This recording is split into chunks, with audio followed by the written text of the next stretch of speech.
আমার পত্রিকা ছিল 2018-তে, যখন আমি পঞ্চায়েত সমিতিতে দাঁড়াইছিলাম, আমার বউ দাঁড়াইছিল। তো বিভিন্নভাবে ওরা ছাপা করে ভরছিল, অনেক কিছু মারপিট ধমকাধমকি করেছিল। ওই দিন থেকে আমি একটা পত্রিকা নিয়েছিলাম যে বিজেপি পশ্চিমবাংলা যতদিন ক্ষমতায় না আসে ততদিন আমার বাবা মারা যায়, মা মারা যায়, গোষ্ঠী যে কেউ মারা যায়, অনেকে গেছে, আমি চুলদারি কাটি না, আমি কাটবো না যতদিন ক্ষমতায় না আসে। এটা আমার পত্রিকা ছিল। আজকে 2026-এ পশ্চিমবাংলা বিজেপি ক্ষমতা আসলো, আমি এই জন্য খুশিতেই চুলদারি কাটছি। এই জন্য আমার জন্য বহুত লোকজন আমাদের আজকে এই অনুষ্ঠানে যোগিত দিচ্ছেন, খুব আমাদের আনন্দ দিয়েছে। মানে প্রতিজ্ঞা কেন, হ্যাঁ, এত দৃঢ় প্রতিজ্ঞা কেন করেছিলেন? এত দীর্ঘ প্রতিজ্ঞা করলাম এই যে কাটার জন্য না।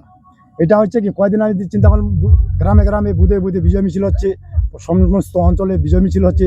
আমি চিন্তা করলাম আমি কয়েকদিন দেরিতে করব। এর মধ্যে কতটা আমার আশা ছিল যে সাধারণ মানুষের খালি চুলদারি কাটলে তো আমার হবে না। আমি আশা করেছিলাম যে সাধারণ মানুষের কিছু একটা সেবা দান করবো, অন্ন দিব। এটাই আমার একটা মনের। এখানে অনুষ্ঠানে সকালবেলা ছিল সমস্ত লোকের আমাদের এই চানা ঘুগনি মুড়ি নিয়ে খাওয়া দাওয়া চলছিল।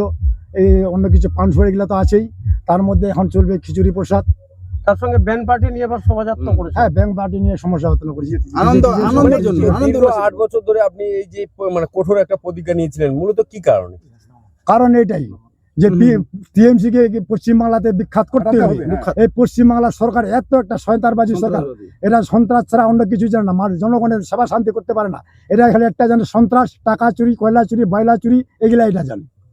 তো চুলদারি রাখতে সমস্যা হয়নি দীর্ঘ 8 বছর? সমস্যা, আমি প্রতিজ্ঞা করেছিলাম যে 2018-তে আমাদের যখন আমরা জিতেছিলাম, সেই ভোটটা কেড়িয়ে নিয়ে পশ্চিমবাংলায় 5 বছর 15 বছর রাজত্ব করলো, তারা ওইটা সহ্য করতে যেতে পারে, আমাদের চুলদারি রাখতে এটা কোনো সমস্যা হয় না। শোনা গেছিল নির্বাচনের মানে ফল ঘোষণার পরেই আপনি প্রতিজ্ঞা করেছিলেন? হ্যাঁ, 2018-তে। না, শোনা গেছিল এর মধ্যে আপনার আত্মীয় কোনো মারা গেছে, আপনার ঠাকুরদা না? হ্যাঁ, আমার ঠাকুরদা মারা গেছে। আমার জেঠিমার আমার ঠাকুরদার বয়স ছিল 198 বছর বয়স। সেই সময় আমাদের আত্মীয় স্বজন পাড়াপড়শিরা সবাই বলেছিল যে তোমাকে চুলদারি কাটতে হবে না, তুমি ঠাকুরদার পিণ্ডে জল দিতে পারো না, মুখ দিতে পারো না।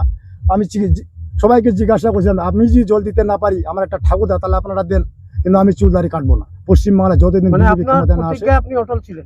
হ্যাঁ, আপনার